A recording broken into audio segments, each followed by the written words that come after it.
I now call on Senator Rebecca Moynihan. Senator, you have 8 minutes. Thank you, Lasca Hirlock, and welcome, Minister, and wish you the best on your appointment. No doubt there are challenges ahead, but myself and my party colleagues are going to do everything that we can to work constructively to solve the housing crisis and, where appropriate, support the government, keeping people in their homes and allowing them to have a hope that they do have a future and have housing security. The ban on evictions and rent increases introduced by this government only a few months ago helped people. It saw the number of people going into homelessness from the private rented sector drop significantly. It gave renters hope that they would not have to go back to work before it was safe, because the government decided to privilege the rights of landlords over the rights of tenants. And it gave renters hope that the government would stop treating all tenants like they were only ever trying to game the system and, given the slightest chance, will lie and refuse to pay. It gave them hope that they will be able to remain in their homes. I've listened to a number of speakers on this debate, and the one issue that keeps on coming up, that it's fair and balanced and proportional to the rights of landlords and the rights of tenants. I don't agree with that, and I think the bill before this House does not do that. It is neither fair, nor it is proportional, nor does it balance the rights of them. It confirms to renters that the government cares more about a vocal minority of landlords than it does about keeping people out of homelessness. That it cares more about punishing renters for not being homeowners or small landlords than it does about giving people a home. And it cares more about pushing through a flawed bill than one that would actually provide effective long-term and short-term solutions. The Minister stood up today and told us that this bill adequately protects renters affected by COVID-19, that he has extended the eviction ban into the distant future, along with a ban on rent increases, and that those who need it will be protective. Except it doesn't do that. It protects those that the Minister has deemed deserving, and he has defined that group of people in an impossibly narrow and restrictive way. This week, the government has successfully pushed through a bill that significantly tightens the availability of those to put payments. This week, it was confirmed that from the 17th of September, the rates of the PUP payment would change again, putting people under even more financial strain. Government are loosening protection for renters and cutting income support before there's any indication that this pandemic is over and we are potentially facing into a second wave. I'm surprised that the Minister got up here in the House today and decided to do that spin on the ESRI report that was released this week. The ESRI report noted, and contrary to what the Minister says, that there's been no short-term economic impact from it, it is likely that the scale of the COVID-19 shock is such that the longer the duration of the downturn, the higher the missed payments, and consequently arrears will climb. This likelihood is magnified if the PUP or TWSS payment are withdrawn or are modified such that effective rates of payment are considerably reduced. The SRI report also says that currently, with the exception of the short-run thing, that 70,000 people who are renters do not have sufficient income after the rent is paid.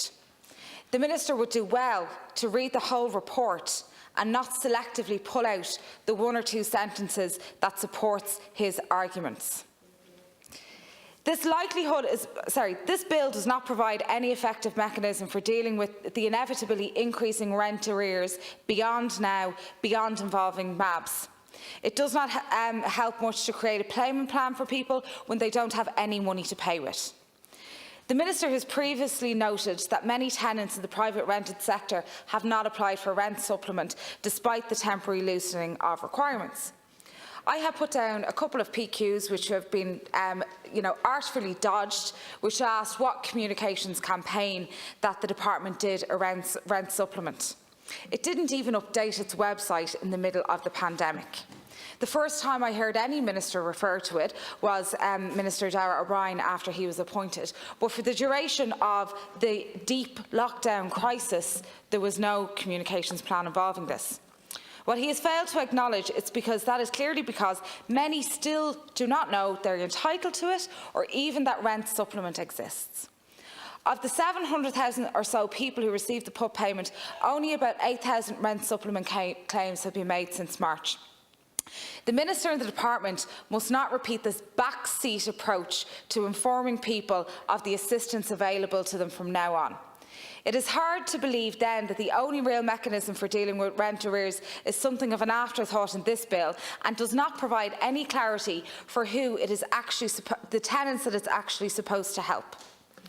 The Residential Tenancies Bill before this House today leaves so many exceptions in the fine print for evictions that there is a concrete risk that homelessness will be on the rise in September once more, but this time it is in the middle of a pandemic, and this time it's when a second wave is happening and an even worse impact on the economy during a second wave.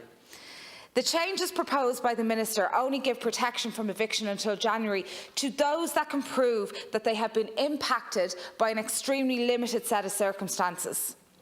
Unfortunately for renters, unless you've been diagnosed with COVID and told to isolate, or unless you have been in receipt of financial supplement, inverted commas, paid for the purpose of alleviating financial hardship resulting from the loss of employment as a result of this pandemic, you no longer have any protections.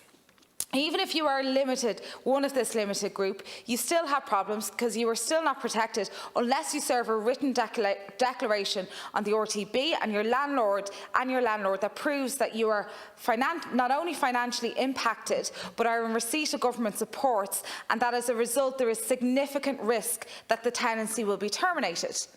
There is no retrospective declaration included in this legislation, and the Minister isn't accepting an amendment that I put forward to that.